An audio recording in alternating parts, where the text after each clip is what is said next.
We're gonna start building your squat pattern, okay? From the movement screen that you should have accomplished before even getting to this module, you should know what position your hips feel more comfortable, whether it's slot 1, slot 2, or slot 3, and whether one is different from the other, okay? So we've already determined Emily's positioning, and she's more comfortable in slot 2 on both, so she's gonna go a little bit wider with her feet and turn her toes out just a smidge, getting into her squat stance. Going over the bracing that we just did, she's gonna poke herself in the tummy a little bit, make sure that she's nice and tight. She's also going to actively grip the floor, right? You want your whole foot in contact with the floor, your big toe, the ball of your foot, your heel, everything in touch with the floor, starting to create tension from the ground up, okay? So that's her squat stance, okay? Before progressing to the air squat, we're gonna make sure that she has a nice, good, controlled range of motion through the squat by starting her out on a support. So we're gonna set this all up again, close to the beam so that she doesn't have a chance to lean forward. She's gonna pull on the beam, make sure it's nice and heavy, it's not gonna come down on you.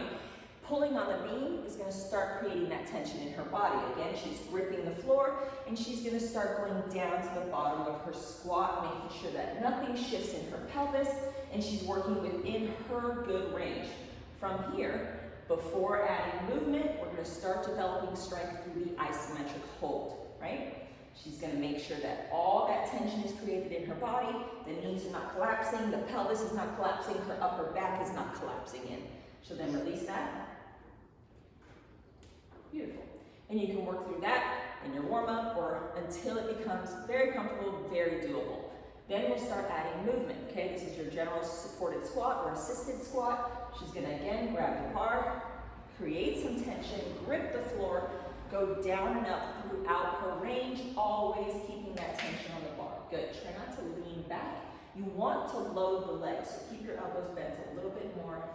Beautiful, good. You're not taking weight off of your legs by using the support. You're using the support to help you create tension in your body and to allow you to get a little more confident throughout these ranges of motion.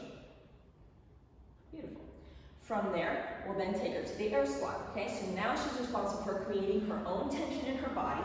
I'm gonna have her start with her arms out straight, and I want her to actually either grip her thumb or grip her hands so that there's tension in her arms, tension in her upper back. From here, she's gonna keep her arms parallel to the floor, grip the floor, abs are tight, and pull herself down to the bottom of the squat. Good. Notice that her arms are not dropping. Come back up.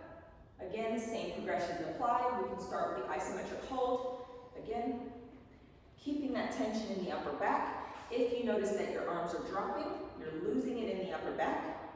Come back up.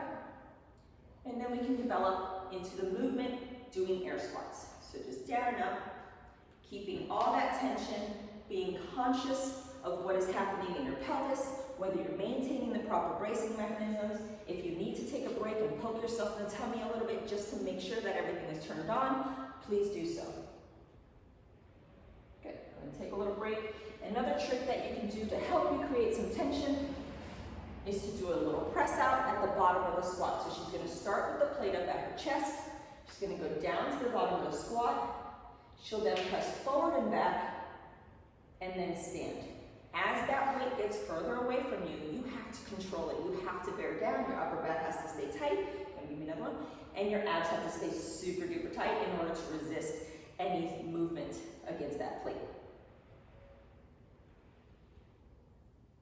Okay.